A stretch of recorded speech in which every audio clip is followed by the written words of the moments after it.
All right, this week's next question comes from Historical.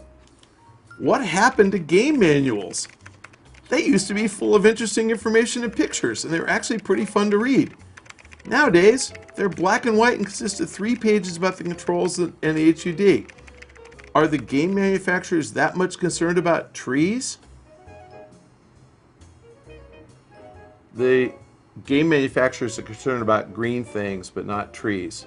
Green things like money. They want your money. So the game manufacturers figured out if they charge you $60 and they save 20 or 30 cents in packaging, which includes the manual, that's 20 or 30 cents higher profit. That's all there is to it. Manuals are typically online, so you can find it. I think that the game publishers kind of surveyed consumers, and I agree with you. I actually used to read manuals because I thought they're kind of fun too. But I have more time than money. I used to read them, but I think they probably surveyed and they found that most people who buy games take the packaging and throw it over to the side, pop the game in and start playing. And actually most guys start playing multiplayer right away. And I think they just determined it wasn't cost justified. You know, the extra 20, 30 cents it cost to print the manual, not worth it. So it's a profit deal like everything else. I think that's kind of, we should run some stock footage, Rohan, that says it's a profit deal to answer every question, because it's a profit deal. John385, I would like to hear your opinion on Kickstarter, Tim's success, publishers versus self-publishing, etc. There actually are now 2 successes that we know of. Tim Schafer raised, I haven't looked the last week, but 1.6 million or something thereabouts. And Brian Fargo raised $2.5 million on Kickstarter. These guys both were talking about way less than $1 million that they needed to make their games. I think that's phenomenal. I don't know what we're going to get for that. Those are 2 talented guys. Schaefer and Fargo have done just a bunch of great games. I think that's cool that there's an alternative, and I think more important is there's an alternative to go small. The publishers nowadays can't even think about a game unless they can think about 100 million in revenue. So a game like Homefront had a big budget, 2.8 million units sold, so 150 million or so of revenue, and barely made money, and that's pretty sad. So, you know, THQ didn't make enough money to stay flush with cash, and they had to cut back and fire a bunch of people. You know, that game wasn't the one that buried them, but that's one they needed to make a lot of money for them to make money. If the table stakes are you got to do 150 million in sales to make a game, the fact is there are going to be fewer and fewer games at $100 million break even, and you're going to get fewer choices as a consumer. So what's refreshing about what Tim Schafer and Brian Fargo are doing on Kickstarter is they're going to give you more choice. They're going to let you own a piece of the game.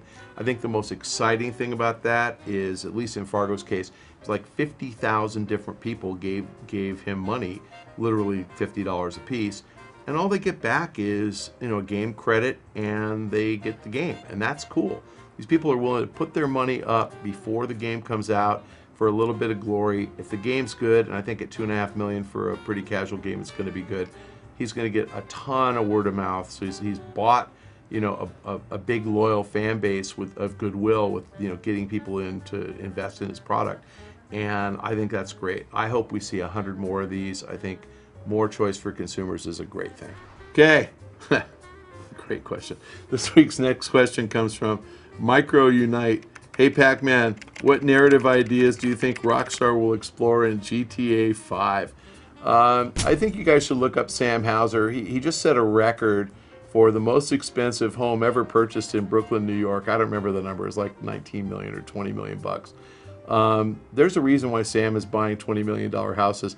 It's because Sam is a creative bastard. He knows what he's doing. He comes up with really cool stories, and unfortunately, he doesn't consult with me first. I have no freaking clue. I don't even know what city the damn thing is set in. LA. I mean, I do, but I don't really. And what do they call it? Not San Andreas, but they call it something else. Los something. What was it called? Los? Can't remember the name. Come on, Rohan. Los what? Los Altos? Not Los Altos. Los. It was Los something, not Virginese. It's on the freeway signs, guys. If we watch the damn trailer on Game Trailers, we'd all see it. What is the name of it? It has an A in it, though. Los. Anyway, They come up with this stuff, you know, I don't know. Here's the narrative. Retired guy, I don't know which one from which game, retired guy, he's living the life, he's got his mansion in the Hollywood Hills, and he gets dragged back into the gang. What do you think? That's my guess, but I have no idea. These guys are so creative. Don't ask me. I have no idea. Go, next. All right, fellow babies, if you have a question for me, please submit them at the link below or directly to me on Twitter at Michael Pachter. If you follow me, I will answer them directly. If you don't follow me, I won't answer them. And if you have a question for the show, at Michael Pachter on Twitter, and copy at Rohan Likes Pants, because Rohan picks all the questions.